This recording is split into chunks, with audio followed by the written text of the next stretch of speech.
우리가 어릴 때 친숙하게 대했던 귀여운 아기곰, 이름이 뭐죠? 테디베어입니다. 전 세계 사람들의 잠자리 동반자로 부드럽고 포근한 이 테디베어의 기원을 아시는지요? 이 기원이 티오도어 루즈벨트, 루즈벨트 대통령의 별명이 테디였습니다. 이 이야기가 시작된 것이 1902년으로 거슬러 올라가는데, 당시 루즈벨트 대통령이 미시시피 강 근처로 사냥을 가게 되었습니다. 그날따라 유난히 사냥이 되질 않았고 사냥이 끝날 때까지 대통령이 아무것도 잡지를 못했습니다. 함께 동행했던 사람들이 덫을 사용해서 아기곰을 잡은 것을 발견하고 그 아기곰을 가지고 대통령에게로 왔습니다. 그렇지만 이 루즈벨트 대통령은 실제로 이렇게 총으로 사냥을 해서 잡은 것이 아니고 덫으로 잡은 거니까 스포츠맨십에 어긋난다라고 하면서 아기곰을 그냥 죽이지 말고 놓아주어라 라고 했습니다. 이 일화가 워싱턴 포스트지에 만평에 실렸고, 뉴욕 브루클린에 있었던 장난감 가게 한 주인이 이 곰 인형을 만들어서 그 이름을 테디라고 부르게 되었습니다. 그리고 나서 이 테디 베어가 엄청나게 인기를 얻게 되고 세계적인 명성을 얻게 되었죠. 큰 장난감 회사를 만들게 되었습니다. 사실 이 인형 자체가 유명하기보다는 당시에 루즈벨트 대통령의 인기가 얼마나 높았는지를 보여주는 그러한 일이지요. 이 시어도어 테디 루즈벨트 대통령은 미국 역사상 가장 에너지가 넘치는 대통령으로 손꼽힙니다. 하지만 그의 어린 시절을 보시면 너무 놀라실 텐데 전혀 반대였습니다. 워낙 천식이 심했었고 몸을 움직이지 않아서 비만이 심했던 그런 어린 시절을 보냈습니다.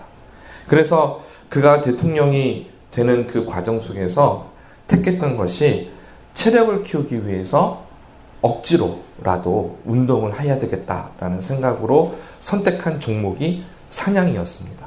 그래서 사냥과 말타기, 등산과 같은 야외 활동, 그러한 중심으로 해서 몸을 강하게 만들고 나니 이 몸에 힘이 생기게 된 겁니다. 그래서 이 루즈벨트 대통령이 가지고 있는 아이콘이 뭐냐면 강인한 체력, 체력으로 나온 리더십이라는 것이 루즈벨트의 아이콘이 되었습니다. 오늘은 이 fatherless generation, 아버지의 부재로 상처 입은 세대에 이 남성들의 리더십을 세우기 위한 설교 시리즈의 두 번째 단계입니다. 첫 주에는 인트로덕션을 한 거고요. 그리고 지난주에 첫 번째 단계, 오늘 이제 두 번째 단계 하게 되는데, 작가가 그 이름을 카우보이 단계라고 했습니다. 일반적으로는 청소년기에 해당을 하죠. 근데 왜 하필 이 청소년 시절을 카우보이라고 했을까라는 것입니다. 카우보이라고 함은 사실은 어른이 되기 그 전 단계예요. 오늘날 우리가 이해하기 쉬운 어떤 단체가 있는데 보이스카우트나 아니면 걸스카우트가 그런데 해당이 됩니다. 어른이 되지는 않았지만 그 전 단계에서 준비하는 과정이지요. 그래서 저희는 실제로 전쟁을 치러야 하는 하나님 나라의 전사입니다. 군인이죠. 그러면 그 전사의 전 단계를 우리가 이제 카우보이의 단계다, 이렇게 작가는 말을 했고요. 저는 이 전쟁을 준비하는 준비 단계라고 생각을 합니다. 하나님께서 창세기 1장을 보시면 남자와 여자를 만드시고 땅을 정복하라라는 명령을 내리셨어요. 근데 많은 사람들이 이 정복이라는 단어를 별로 좋아하지 않기 때문에 하나님이 인간에게 전쟁을 치러라 그렇게 하신 걸까라고 생각을 하면서 질문을 하기도 합니다. 하지만 이것은 하나님의 영광을 이 땅에 나타내라라는 하나님의 인간에게 허락하신 소명이죠. 그 중에서도 특별히 남성은 좀 더 진취적인 성향을 가지도록 허락을 했습니다. 그래서 이 남자들의 본성에는 경쟁적인 그 마음이 충분히 있어요. 그래서 경기를 하거나 어떤 게임을 하거나 여러 가지 상황 속에서 경쟁해서 이기려고 하는 마음이 남자들에게는 내재되어 있습니다. 근데 저는 이것이 바른 방향으로 잘 사용이 된다면 굉장히 큰 힘이 된다라고 생각을 합니다. 특별히 영적 전쟁을 치러야 하는 주의 성도들에게 있어서 이 경쟁심을 어느 곳으로 분출할 수 있느냐라고 하는 것은 굉장히 중요한 일이라고 생각을 합니다. 우리는 갑자기 하루아침에 용맹한 전사가 될 수는 없습니다. 용맹한 전사가 되어서 전장에 나가서 싸울 수 있기 위해서는 반드시 준비 단계가 필요합니다. 그것 없이 아무런 준비가 되지 않은데 전쟁터에 나가면 그냥 죽을 수밖에 없는 것이죠.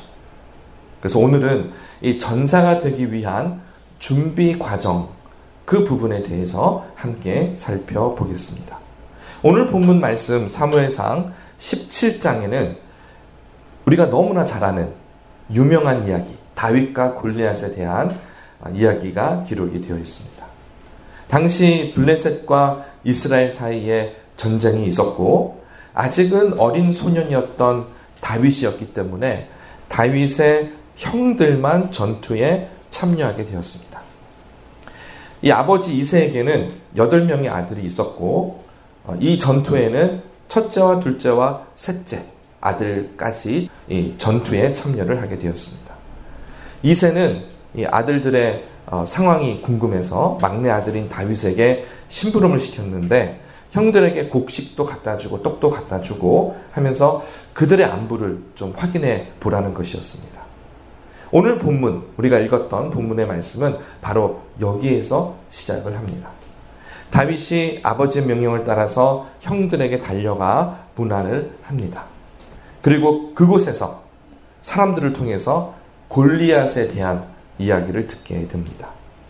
골리앗은 이스라엘의 적군인 블레셋 군대의 한 군사로서 이스라엘 군대를 모욕하면서 너희 중에 한 명이 나를 이기면 우리가 너희의 종이 되고 내가 이기면 너희가 우리의 종이 되리라. 이렇게 이스라엘 군대를 모욕하면서 나와 싸우라라고 그렇게 외치는데도 어느 누구도 어느 한 명도 나가서 골리앗과 싸울 사람이 없었습니다. 그만큼 골리앗은 장대했고 거인이었고 엄청난 무기를 들고 싸웠던 사람, 오늘날로 치면은 탱크와 같은 그런 사람이었어요. 그러니까 사람들이 감히 앞에 나설 수가 없었던 것입니다.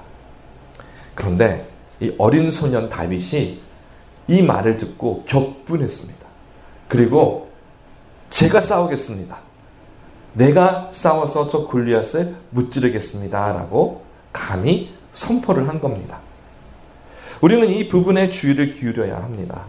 왜냐하면 이스라엘의 모든 이 군대의 사람들이 골리앗을 두려워했는데 다윗은 어린데도 불구하고 격분하면서 내가 싸워서 이기겠다라고 말을 했다라는 겁니다. 우리 한번 26절 함께 읽겠습니다. 26절입니다. 다윗이 곁에 서 있는 사람들에게 말하여 이르되 이 블레셋 사람을 죽여 이스라엘의 치욕을 제거하는 사람에게는 어떠한 대우를 하겠느냐? 이 할례 받지 않은 블레셋 사람이 누구이기에 살아계시는 하나님의 군대를 모욕하겠느냐? 정말 의문이 생긴 거죠. 다윗에게는 다른 무엇보다 이 골리앗이라고 하는 이 적군이 하나님의 군대를 모욕했다라고 하는 것에 격분을 했습니다. 실제로 다윗은 살아계신 하나님을 경험했고 또 그 하나님과 동행했으며 하나님의 엄청난 능력을 믿었습니다. 그러니까 저 하나님을 모욕하는 블레셋 사람 정도는 하나님의 능력으로 쳐부술 수 있다라고 그렇게 생각을 했던 것이죠.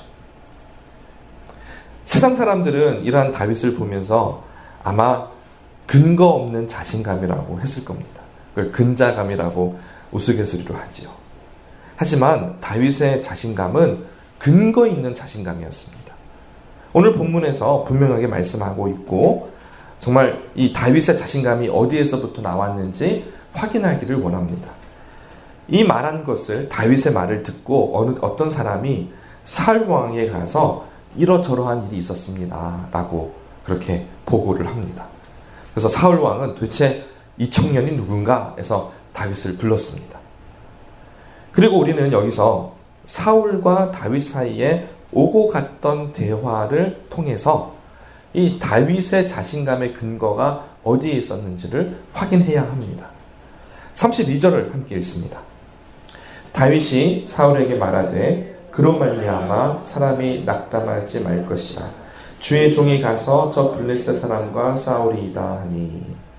그러니까 사울 앞에 나아간 다윗은 기가 죽지 않았어요. 우리 같으면 왕 앞에 가면 제대로 말을 할 수 있겠습니까? 그런데 그래서 다윗은 오히려 낙담하지 마세요 라고 그렇게 말을 하고 있어요. 자신이 골리앗하고 싸워서 이길 수 있으니까 낙담하지 마십시오 이렇게 말을 하는 겁니다. 이제 33절을 또 읽습니다.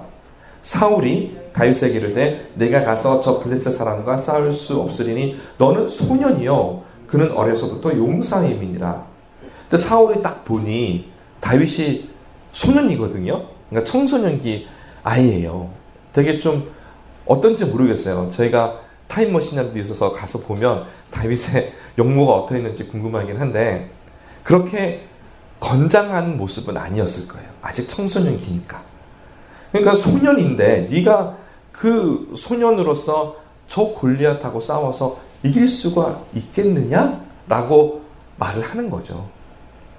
어쩌면 사울은 어떤 사람이 달려와서 다윗의 이야기를 했을 때 굉장히 기대했을 것 같아요. 야, 드디어 누군가 나타나서 저 골리앗하고 싸우겠구나 라고 생각하고 데리고 와봐 라고 했는데 어린 소년이 하나가 이렇게 다가와가지고는 제가 저 골리앗을 쳐서 부술 테니까 낙심하지 마십시오 이렇게 말을 하고 있는 거예요. 얼마나 좀 어이가 없었을까, 좀 황당했을까라는 그런 상상을 해봅니다. 그래서 사울이 다윗에게 알려주는 것은 너 그럴 능력이 없어. 너는 작은 소년이야 라고 그렇게 다윗에게 말을 한 것입니다. 너는 소년이요. 그는 골리앗은 어릴 적부터 용사라. 하지만 다윗은 이런 사울의 말에 굴하지 않았습니다. 여기서 우리는 다윗의 자신감의 근거를 발견하게 되는데 34절, 35절, 36절을 계속해서 우리 읽겠습니다. 시작. 다윗이 사울에게 말하되 주의 종이 아버지의 양을 지킬 때에 사자나 곰이 와서 양떼에서 새끼를 물어가면 내가 따라가서 그것을 치고 그 입에서 새끼를 건져내었고 그것이 일어나 나를 해하고자 하면 내가 그 수염을 잡고 그것을 쳐 죽였나이다. 주의 종이 사자와 곰도 쳤은즉 살아계시는 하나님의 군대를 모욕한 이 할례 받지 않은 블레셋 사람이리까 그가 그 짐승의 하나와 같이 되리이다. 다윗은 이미 오래전부터 하나님을 실제적으로 경험하고 있었습니다. 광야에서 아버지의 목자로 아버지의 2세의 양을 지킬 때에 그곳에 사자나 곰이 다가와서 양을 가져가려고 할 때에 그들을 쳐 죽였다라는 것입니다. 저희는 또 상상해 봅니다. 아니 작은 소년 다윗이 무슨 힘이 있어서 감히 어른들도 상대하지 못하는 사자와 곰을 쳐서 죽일 수 있었을까?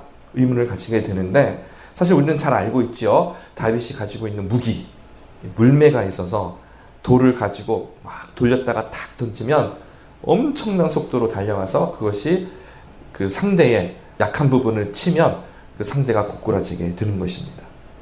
오늘날로 치면은 총과 같은 역할을 하지 않았을까라는 생각을 하는데 다윗이 물매를 잘 돌려가지고 그 초점에 맞출 수 있었다라는 것, 그 타겟에 맞출 수 있었다라는 것은 얼마나 많은 연습을 했을까를 상상해 볼 수가 있습니다.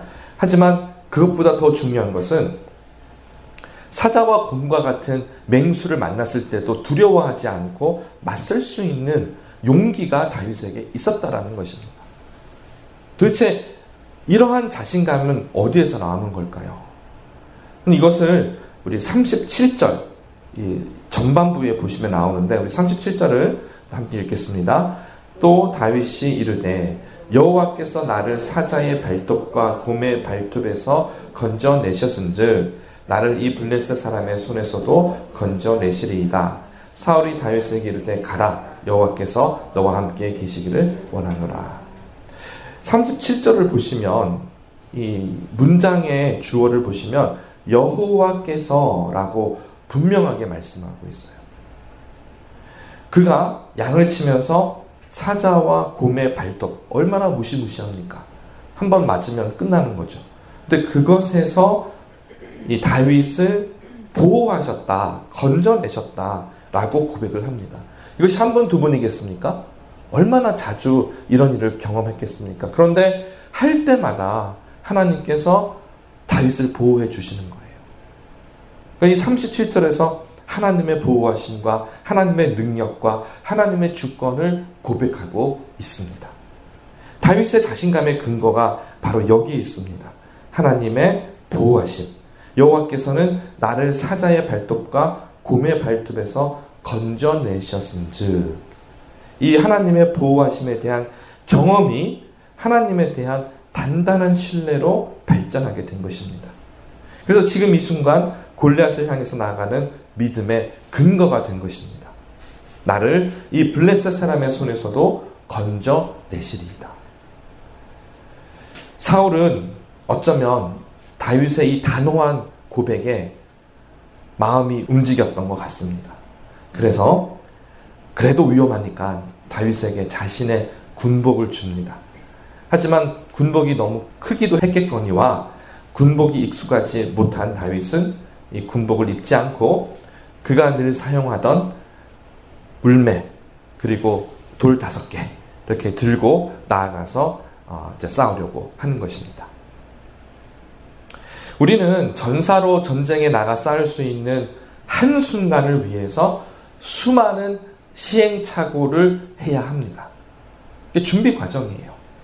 우리가 하루아침에 전사가 될 수는 없습니다.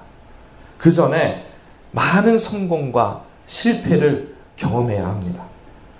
영어로는 trial and error라고 하죠. 그래서 이 시행착오라고 하는데 도전하고 실패하고 도전하고 또 실패하고 그러다가 어느 순간에는 성공할 때도 있고 그러한 일들이 우리 안에 있어야 된다라는 겁니다.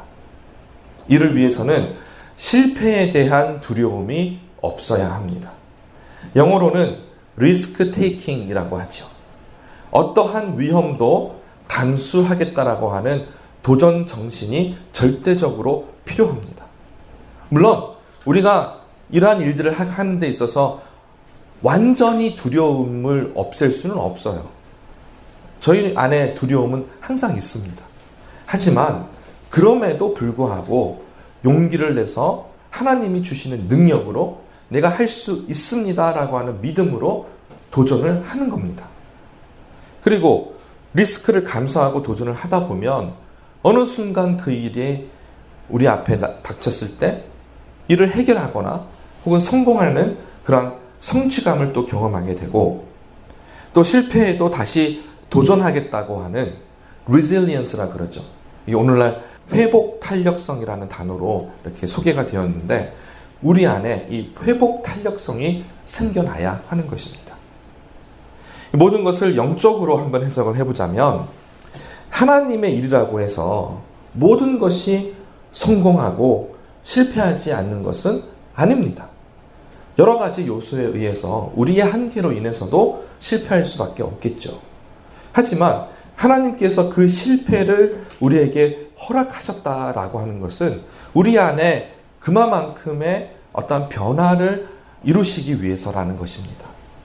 지금 우리에게 필요한 것은 바로 이러한 시행착오를 두려워하지 않는 도전 정신입니다.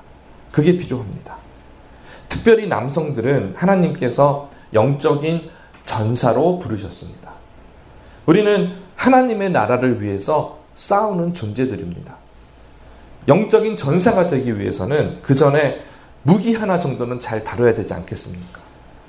다윗이 물매를 잘 돌렸던 것처럼 우리도 뭔가 나 이거는 그래도 하나님이 주시는 내 은사야, 내 장점이야 라고 하는 게 개발이 되어야 되지 않겠습니까? 내가 영적으로 무엇이 장점이고 무엇이 단점인지 알아야 되는 것입니다.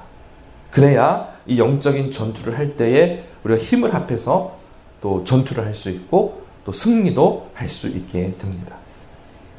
교회적인 차원에서 또 생각해 보길 원하는데요.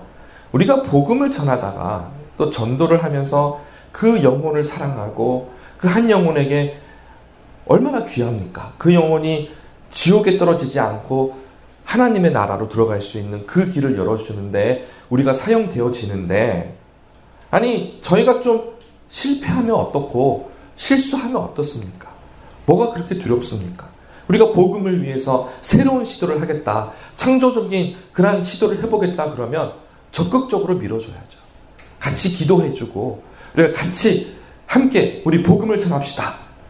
실수해도 괜찮아, 실패해도 괜찮아 라고 하는 그 분위기가 우리 교회 안에 형성이 되어야 합니다.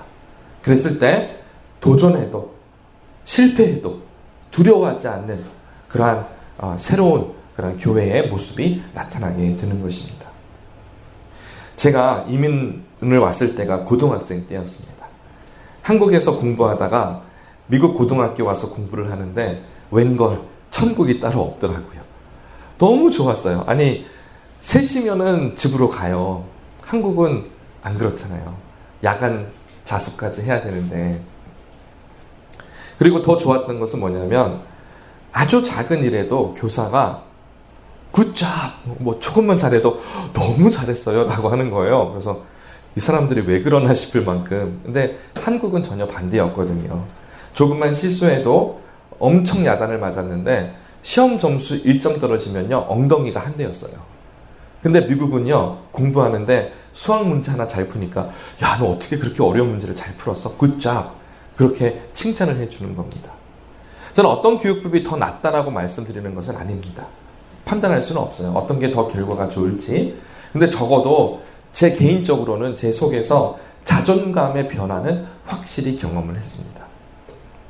리스크 테이킹에 대한 이런 도전 정신, 또 실패에도 다시 도전하는 회복 탄력성, 이 두 가지 중요한 요소 외에 우리가 준비 과정에 있어서 세 번째, 어떻게 보면 저는 이게 더 중요하다고 생각을 하는데 아주 중요한 것이 있는데 이것이 뭐냐면 육체의 훈련입니다. 육체의 훈련. 설교하면서 여러분 육체의 훈련에 대해서 듣기가 그렇게 쉽지 않을 걸로 압니다. 전사가 된다라고 하는 것은 정신적인 훈련뿐만이 아니라 육체적인 훈련도 반드시 따라야 합니다. 다윗이 물매를 돌려서 그 돌로 골리앗을 쓰러뜨렸다라고 하는 것은 많은 것을 시사합니다. 다윗이 사자와 곰을 쓰러뜨릴 만한 실력이 개발되기까지 그 훈련을 하루 종일 했을 거예요. 매일마다 양을 치러 나갔을 때마다 양을 구해야 되는데 그 사자와 곰을 쓰러뜨릴 수 있는 그 물매의 실력을, 물매를 돌을 가지고 던져서 맞추기까지 얼마나 많은 훈련을 했겠습니까? 제가 육체의 훈련을 말씀드리는 것은 이 단순히 육체만 건강해지는 것을 말씀드리는 것이 아니라 우리의 성품과도 관련이 있습니다. 절제가 생기고요. 또 인내가 향상이 됩니다. 우리 디모데전서 4장 8절 함께 우리 읽습니다. 육체의 연단은 약간의 유익이 있으나 경건은 범사에 유익하니 금생과 내생의 약속이 있느니라. 이 말씀을 들으면 어떻게 생각이 드세요? 사도 바울이 디모데한테 육체의 훈련은 중요하지 않아, 경건한 영적인 훈련만 해 라고 그렇게 말하는 걸까요? 아니면 육체의 훈련도 잘하고 영적인 훈련도 하라고 하는 걸까요? 저는 사실 전자가 더 마음에 들어요. 육체 훈련은 안 해도 되고 영적인 훈련만 해. 그러면 육체 훈련은 좀 안 하고 게을러도 괜찮잖아요. 근데 사실은 그게 아니라는 거예요. 육체의 훈련이 안 되는데, 절제가 안 되는데 어떻게 경건의 훈련을 할 수가 있겠습니까? 말이 됩니까? 말이 안 되죠. 사도 바울은 이 육체의 훈련과 영적인 면을 함께 생각했던 그런 사람 중에 하나입니다. 로마서 12장 1절을 또 함께 보겠습니다. 자, 읽습니다. 그러므로 형제들아 내가 하나님의 모든 자비하심으로 너희를 권하노니 너희 몸을 하나님이 기뻐하시는 거룩한 산 제물로 드리라. 이는 너희가 드릴 영적 예배니라.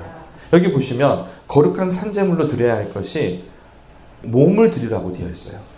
그러니까 마음만 드리는 게 아니고 내 생각만 드리는 것이 아니라 너희 몸을 드리라고 되어 있어요. 저희가 경건한 생활을 할 때, 거룩한 삶을 살아갈 때 어느 것으로 나타납니까? 육체를 통해서 나타납니다. 내가 어떤 선택을 하든 내가 손을 뻗어 어느 것을 만지든 육체가 작동을 합니다. 결국 정신세계는 육체를 통해서 나타나게 되어 있습니다. 그래서 영적인 예배에 육체를 포함하지 않는다? 있을 수 없는 일이고요. 오히려 이것은 굉장히 이단적인 사상입니다. 영적인 것 따로, 육적인 것 따로, 바로 영지주의입니다. 그래서 우리가 영적인 예배를 드린다라고 했을 때에는 몸이 포함되어 있습니다. 몸도 드려야 하는 겁니다. 그래서 육체의 훈련을 통해서 몸을 건강하게 가꾸는 것도 영적인 활동이다 라는 것을 알아야 하고요.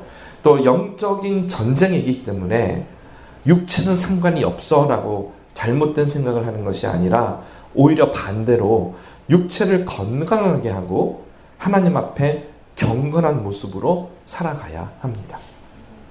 이제 말씀을 맺습니다. 하늘에 계신 아버지께서는 이 각 개인을 그리스도의 장성한 분량으로 성장을 시킵니다. 그리고 우리 나이대에 따라서 이렇게 성장하는 단계가 다른 것처럼 우리 영적인 단계가 있습니다. 지난 주일날 나누었던 첫 번째 단계가 하나님의 무조건적인 사랑을 경험하는 것이라고 한다면 오늘 나눈 이 단계에서 우리가 들어야 하는 하나님의 음성은 실수해도 괜찮아. 실패해도 괜찮아. 도전해봐. 한번 해봐. 하나님께서는 그 말씀을 우리에게 하고 계시는 겁니다. 다윗은 목자였고 양을 지키기 위해서 물매로 사자와 곰을 쓰러뜨렸습니다. 바로 이러한 시간들이, 이러한 경험들이 골리앗을 무찌를 수 있는 발판이 된 것입니다. 그래서 우리도 마찬가지입니다. 우리가 하나님 안에서 자유했으면 좋겠습니다. 무엇이든지 도전할 수 있었으면 좋겠습니다. 그리고 실패했을 때 낙심하지 말고 다시 일어나서 또 도전하는 이 회복 탄력성이 있었으면 좋겠습니다. 마지막으로 육체의 훈련을 통해서 절제와 인내를 기르며 하나님 앞에 경건한 삶으로 나아가는 그러한 모습이 있었으면 좋겠습니다. 우리 예수님께서 이 땅에 계실 때 육신의 아버지였던 요셉, 이 목수의 일을 배웠을 텐데 이건 제 상상입니다. 성경에 기록이 되어 있지 않으니까 예수님께서도 목수의 일을 배우면서 처음부터 굉장히 어려운 것을 하진 않았을 것 같아요. 처음에는 나무에 대패질하는 것부터 못을 박는 거 뭐 이런 거 다 배우지 않았을까요? 그래서 예수님께서도 어린 시절이 있었는데 성경은 공생애를 주로 다루기 때문에 예수님의 어린 시절이 잘 나타나 있지는 않죠. 우리 누가복음 2장 52절 함께 읽습니다. 예수는 지혜와 키가 자라가며 하나님과 사람에게 더욱 사랑스러워 가시더라. 아멘. 우리도 하나님 앞에서 성장하고 있습니다. 자라나고 있어요. 그래서 지금 우리에게 필요한 것은 도전하는 겁니다. 실패해도 괜찮습니다. 두려워하지 마십시오.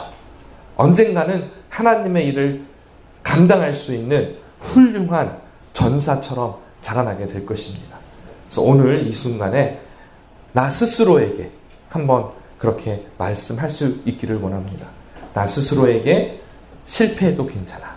한번 스스로에게 말해보십시오. 실패해도 괜찮아. 네. 또 우리 부모님들은 또 할아버지 할머니들은 자녀들에게 좀 아이들이 실패해도 뭐라 그러지 마세요. 괜찮아. 또 한번 해봐. 괜찮아. 다음에 잘할 수 있어. 이렇게 한마디 하는 것이 얼마나 큰 자녀들에게 힘이 될지 모르겠습니다. 우리 이 시간에 함께 기도합니다.